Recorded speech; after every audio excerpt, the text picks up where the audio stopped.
به نام خدا و با عرض سلام و ادب خدمت شما همراهان عزیز. امیدوار هستم که هر جایی از این گیتی پناور که زندگی میکنه و هستیم دلتان خوش باشه و تنتان هم سالم. دوستان عزیز، امروز میخوایم که درباره موضوعی با هم صحبت بکنیم که بسیاری از انسانهای شریف و نیک سرشت در یک مقطعی از زندگی خود با این سوال روبرو میشن که ای که چرا بعضی از آدمهای مهربان، انسانهای مهربان با وجود نیت پاک و قلب بزرگشان بیشتر از دیگران رنج میکشن، درد میکشن، آزار میبینن. و شاید شما هم بارها از خودتان پرسیده باشه که من که با کسی بدی نکردم، چرا همیشه آسیب میبینم؟ از دیگران آسیب میبینم، من به دیگران خوبی میکنم، من که خیرخواه دیگران هستم و بودم، پس چرا پاسخ خوبی های من با بیمهری و با درد دادن به خدا میرسانن؟ اما قبل از هر چیز باید یک سوء تفاهم حل بکنیم که امروز متاسفانه در بسا موارد توسعه میشه، ای که مشکل زندگی ما هرگز از مهربانی ما نیست، بلکه مهربانی یک نقطه قوت ماست و یک محبت الهی است که نصیب همه نمیشه و نصیب توی که مهربان هستی شده. پس مهربانی یکی از زیباترین صفات انسانی است که یک انسان میتونه داشته باشه. اگر امروز جهان هنوز قابل زندگی کردن است، به خاطر وجود انسان‌هایی است که به دیگران کمک میکنن، از خودگذشتگی نشان میدن، دست نیازمندی را میگیرن، به خاطر خانواده خود فداکاری میکنن و در روزهای سخت هم کنار عزیزانشان و کنار انسان‌های دیگر که هم نوشان است استاد میشن. پس مشکل از مهربانی آغاز نمیشه، مشکل از جای آغاز میشه که مهربانی با ضعف اشتباه گرفته میشه، از جایی که انسان آنقدر درگیر و نگران راضی کردن و راضی نگه داشتن دیگران میشه که خودش فراموش میکنه. مشکل اصلی اینجاست، از جایی که کمک کردن تبدیل به وظیفه یک طرفه ما میشه و دیگران را نه یک لطف از طرف ما بلکه حق مسلم خود میدانند، در واقع مشکل از اینجا شروع میشه. دوستان عزیز، این موضوع را به خاطر ازی گفتم که متاسفانه یک سری یا یک تعداد روانشناسانی که روانشناسی زرد میان تعلیم میدن، همین مفاهیم واقعی رو میان وارونه جلوه میدن. مثلا تو باید خودخواه باشی تا بزرگوار باشی، تو باید خودخواه باشی تا قوی باشی، در صورتی که انسان بزرگوار کسی نیست که هیچ مسئولیتی را در زندگی خود نپذیره یا در مقابل زندگی دیگران نپذیره و یا هم به خاطر حل مشکلات دیگران هیچ قدمی بر نداره. برعکس انسان بزرگوار کسی است که اهل مسئولیت باشه، اهل محبت باشه و به خاطر بهتر شدن زندگی اطرافیانشان تلاش بکنن، اینا رو انجام بدن، اما در عین حال بدانن که کرامت انسانی خودشان هم ارزشمند است و نباید زیر پای توقعات بی‌پایان دیگران از بین بره و نابود شوند. دوستان عزیز، ما و شما شاهد هستیم که بسیاری از افراد مهربان به این دلیل آسیب میبینن که تصور میکنن به خاطر خوب بودن باید همیشه کوتاه بیاین. فکر میکنن که اگر اعتراضی بکنن، اگر از حق خود دفاع بکنن یا مگر با رفتارهای نادرست دیگران مخالفت بکنن، دیگر انسان خوبی نیستن و انسان خوب به نظر نمیرسن، در حالی که دفاع از عزت نفس مخالف مهربانی نیست بلکه بخشی از خود مهربانی سالم است. شما میتونی که انسان بخشنده باشی و در عین حال اجازه ندی که کسی به شما به احترامی بکنه، میتونی که اهل گذشت باشه و در عین حال هم اجازه ندی که از شما سوء استفاده شوه، میتونی که به دیگران کمک بکنی، بخشش بکنی و در عین حال نگذاری که تمام بار مسئولیت زندگی خودشونه به دوش شما بندازن. دوستان عزیز، حقیقتی است که ارزش مهربانی زمانی آشکار میشه که از روی قدرت باشه و خودخواسته باشه، نه از روی ترس و از روی مجبوری و از روی ناتوانی. انسانی که از ترس تنها ماندن یا هر ترس دیگری محبت میکنه، در واقع در حال معامله کردن است، در حال محبت کردن، چون در میخواد که یک چیزی را از دست نده بابت از این محبت میکنه. اما انسانی که از روی آگاهی و بزرگواری محبت میکنه در حال بخشیدن است و این زیباترین منظره خلقتی است که یک انسان میتونه خلق بکنه.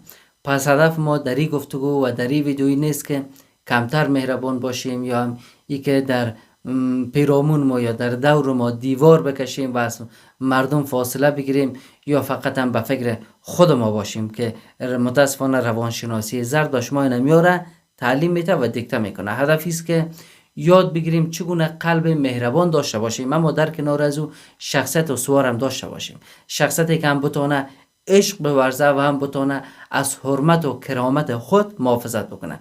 چون انسان متعادل نه کسی است که از همه فرار میکنه و نه هم کسی است که اجازه میده همه افراد، همه کسانی که پیرامونش هستن از او سوء استفاده بکنن. بلکه انسان متعادل کسی است که خوبی میکنه اما حماقت نمیکنه، محبت میورزه اما خود قربانی نمیکنه و به دیگران خیر میرسانه بدون از اینکه عزت نفس و آرامش خود عزیز بده. دوستان عزیز، یکی از مهمترین نکاتی که باید در زندگی خود یاد بگیریم است که هر کمک کردن فضیلت نیست و هر فداکاری هم لزوما نشانه خردمندی ما شما نیست. گاهی ما از روی محبت دست کسی را میگیریم تا روی پای خودش استاد شود و گاهی هم آنقدر بار یک کسی را به دوش خود میکشیم که دیگر هیچ انگیزه به خاطر استاد شدن نداشته باشه. این دو دانه با هم کاملا متفاوت هست. یکی در کنارش استاد شدیم تا خودش روی پای خود استاد شود و مسیر خود پیدا بکنه و از یکی دیگر هم کل بار زندگی از او را به دوش خود کشیدیم. در زندگی همه ما و شما افرادی وجود داره که دائما درگیر مشکل، بحران و ناراحتی هستند. شنیدن درد دل چنین افراد و کمک کردن به اونا یک رفتار خیلی انسانی و ارزشمند است. اما مشکل از جای آغاز میشه که رابطه فقط از یک جهت جریان پیدا میکنه. به این معنی که همیشه یک نفر میبخشه، یک نفر است که گوش میده، یک نفر است که حمایت میکنه و فداکاری میکنه و طرف دیگر فقط دریافت میکنه و هیچ خیری از او به جانب شما ساطع نمیشه. در چنین شرایط مسئله دیگر مهربانی نیستی از بین میره. مسئله از بین رفتن تعادل رابطه است. رابطه تعادل خود در واقع اینجا از دست میده. رابطه سالم شبیه به یک پل دو طرفه میمانه. ممکن است که گاهی یک طرف بیشتر فداکاری بکنه و گاهی هم طرف دیگری بیشتر فداکاری بکنه، اما در مجموع هر دو طرف به خاطر حفظ رابطه تلاش میکنن و میشان و هر دو طرف یک چیزی به خاطر بخشش کردن دارن. اگر تمام بار رابطه روی دوش یک نفر باشه، دیگر یا زود یا دیر و شخص هم خسته میشه، فرسوده میشه و در نهایت هم دلش میشکنه. پس بسیاری از انسان‌های شریف و مسئولیت پذیر ناخواسته وارد نقشی میشن که ما میتونیم او را ناجی بودن نامگذاری بکنیم یا بنامیم. اونا احساس میکنن که باید مشکلات همه را حل بکنن، ناراحتی های همه را کاهش بدن و بار همه را به دوش خودشان بکشن. اگر دوستی غمگین باشن خودم مسئول خوشحال کردن از او میدانن. اگر عضوی از خانوادهشان اشتباه بکنه خودم مسئول جبران از او اشتباه میبینن. و اگر رابطه دچار مشکل شود تصور میکنه که تنها او باید به خاطر نجات از او تلاش بکنه و کوتاه بیاید. اما واقعیتی است که هیچ انسانی نمیتونه زندگی دیگری را به جای خودشان زندگی بکنه. تو زندگی خودت میکنی و کسی دیگر زندگی خودت میکنه. کمک کردن ارزشمند است اما زندگی کردن به جای شخص دیگری اصلا امکان نداره. شما میتونی که راه را به کسی نشان بدی اما نمیتونی که به جای از او راه بری. شما میتونی که یک چراغی را روشن بکنی، یک راهنمایی بکنی، اما نمیتونی که به جای دیگری فردی که راهنمایی نیاز داره تو به جای از او بیای تصمیم بگیری. میتونی که حامی باشی اما نمیتونی که مسئول تمام انتخاب های زندگی از او باشی. چون اگر این نقش ناجی بودن و همیشه در دسترس بودن به یک مدت طولانی ادامه بده، یک زمانی میرسه که برخی افراد آگاهانه یا هم ناآگاهانه فرقی نمیکنه با حضور دائمی و حمایت بی قید و شرط شما چی میکنن؟ عادت میکنن. اونا کم کم تصور میکنن که هر زمان مشکل پیش بیاید شما او را حل میکنید. هر زمانی که اشتباهی راه بده شما میایی و او را جبران میکنی و مسئولیتش شما میگیری. در نتیجه چی میشه؟ اون افراد مسئولیت زندگی خود را نمیپذیرن و اسم مسئولیت پذیری در اونا ضعیف میشه و فشار بیشتر به شما وارد میکنن. میگه شما هستی حالا من چرا دیگر این مسئولیت به دوش بگیرم. انسان مهربان باید بین کمک کردن و وابسته ساختن تفاوت قائل شود. شما کمک بکنید، نه اینکه افراد وابسته خودتان بکنید. کمک واقعی است که انسان توانمندتر بکنه، نه وابسته تر. کمک واقعی است که عزت نفس و مسئولیت پذیری را در انسان‌ها تقویت بکنه، نه اینکه اونا را مصرف کنندگان بی‌خاصیت و دائمی محبت شما را مصرف بکنن، انرژی شما را مصرف بکنن و شما به مخزن انرژی از او شوید. به همین دلیل است که گاهی بهترین کمکی که میتونیم به یک انسان انجام بدیم، مال فرق نمیکنه که در زندگی ما در کدام جایگاه قرار داره، این نیست که همه مشکلات شبیه ما به دوش بکشیم و حل بکنیم، بلکه است که در کنار از او استاد شیم، به او کمک بکنیم تا خودش توان حل کردن مشکلات خدا پیدا بکنه، خودش راه خدا، مسیر خدا پیدا بکنه. ایست که محبت سالم است. چون این محبت سالم است که انسان‌ها را قوی تر میکنه. اما محبتی که از روی ناآگاهی و جهالت باشه اونها را وابسته و در نهایت فرسوده میکنه، خودتان هم فرسوده میکنه. پس اگر اهل محبت کردن هستی که امیدوار هستون باشی، اگر قلب دلسوز و مهربان داری که طبیعت داری و از کمک کردن به دیگران لذت میبری که امیدوار هستون چنین باشه، هر کسی که دست کمک دراز میکنه، دست یک بینوایی را میگیره، یک احساس، یک لذت وصف ناپذیر به او دست میده. خب بر صورت این ویژگی ها را اگر داری که امیدوار هستون داشته باشی، خیلی ارزشمند هستن، پس اونها را حفظ بکنید. دنیا به انسان های مهربان نیاز داره، اما در کنار قلب مهربان عقل و هوشیار هم باید داشته باشیم. اجازه ندیم که محبت ما را ابزاری به خاطر سوء استفاده دیگران تبدیل شود. چون انسان بزرگ کسی نیست که بار همه دنیا را بیاید و به دوش خود بکشه، بلکه انسان بزرگ کسی است که هر جایی که میتونه خیر برسانه، اما در عین حال میدونه که مسئولیت نجات تمام انسانها را، در روی زمین انسانها زیاد از دیگه، اون مسئول نجات همه انسانها نیست. دوستان عزیز، یکی از تلخترین اتفاقهایی که ممکن است به یک انسان مهربان رخ بده است که خیلی متوجه باشی و ممکنی را تجربه هم کرده باشی، این است که خوبی هایتان نه تنهایی که قدردانی نشه از خوبی هایتان، بلکه به یک ابزاری تبدیل شود که از شما سوء استفاده شود و بهره کشی بکنن از شما.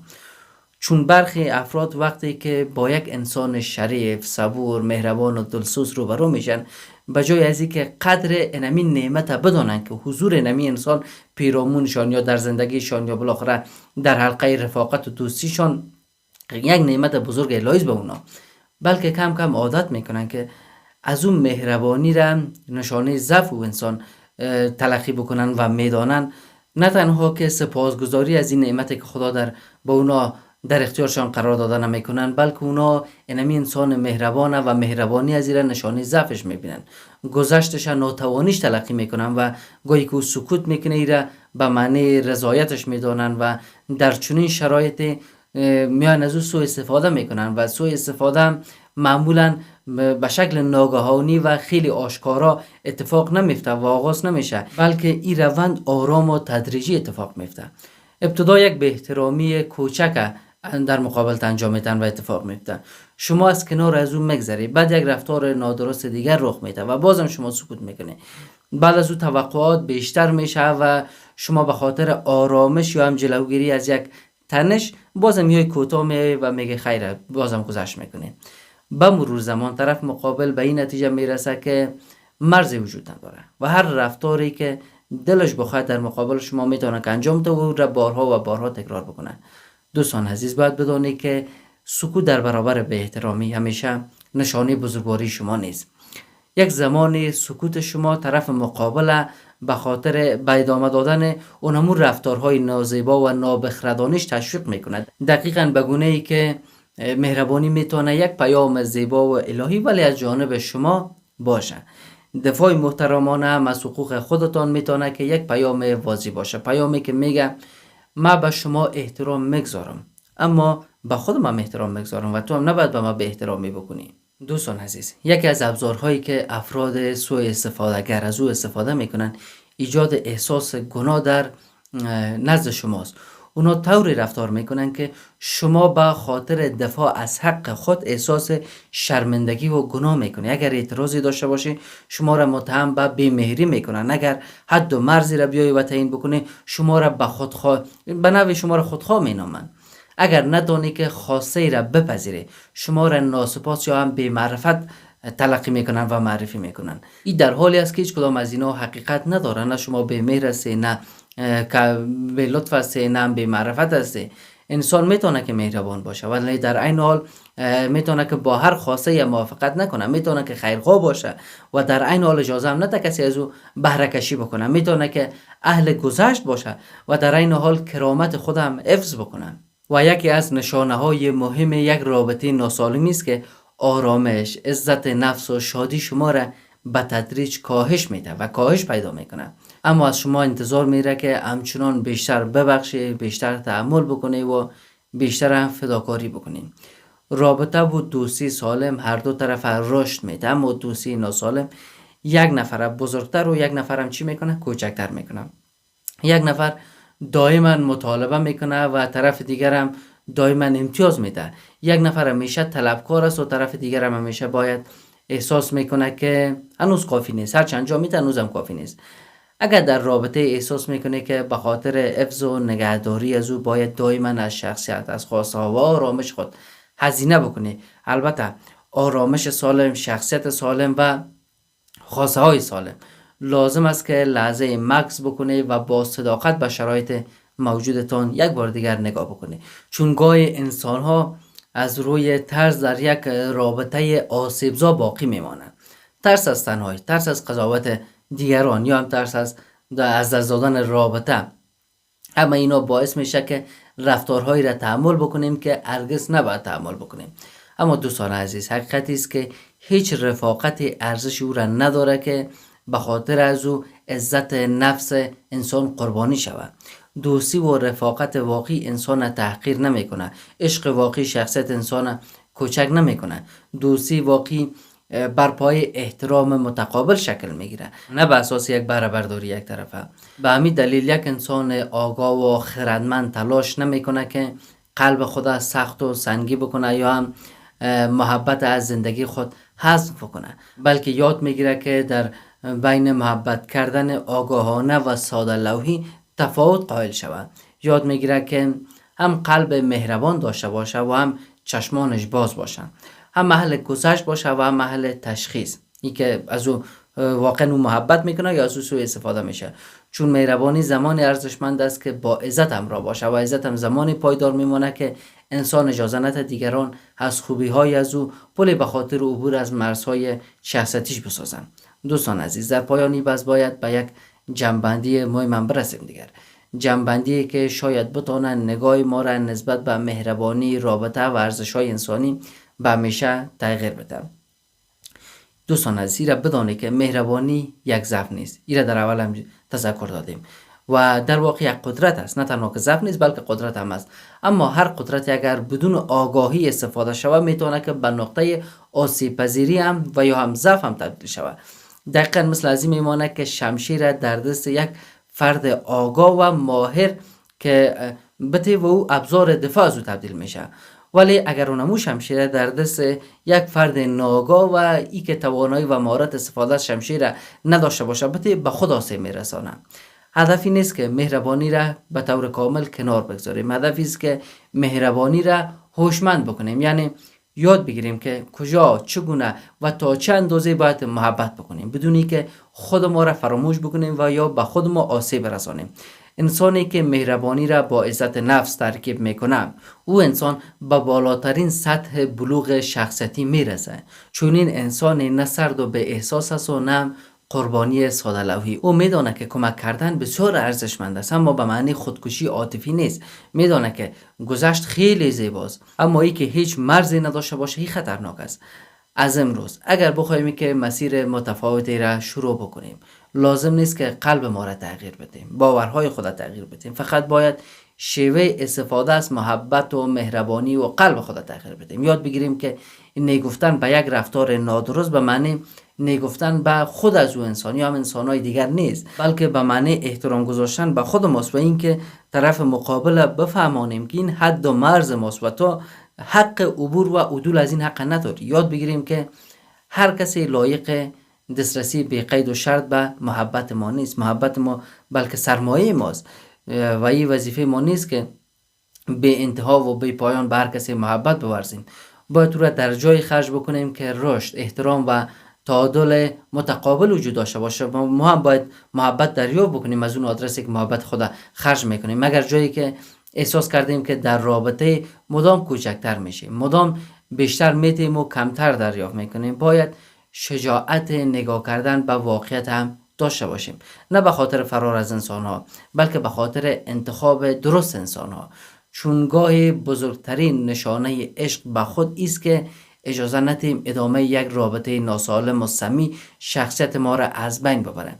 چون این دوست‌هایی را باید از زندگی خود حذف بکنیم. دوستان عزیز، زندگی از ما نمیخواد که همیشه بی نقص باشیم یا هم همیشه همه را راضی بکنیم، بلکه زندگی از ما میخواد که آگاه باشیم. آگاهی هم به معنی دیدن واقعیت بدون طرز، بدون انکار و بدون فریب دادن خود است.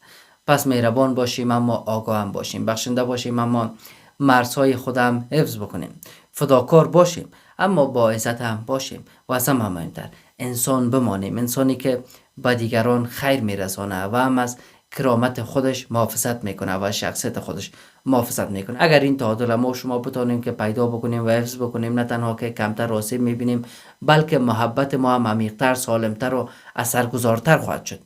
و در پایان به یاد داشته باشه که آدم های بزرگ بیشتر محبت میکنن اما کمتر اجازه میدن که از محبتشون سوء استفاده شود. اونا آگاهانه محبت میکنن و میدونن که محبت خدا در کجا خرج بکنن. موفق، سربلند و در پناه پروردگار باشه. نظریاتتان در پای این ویدیو بنویسید. بدرود عزیزانم.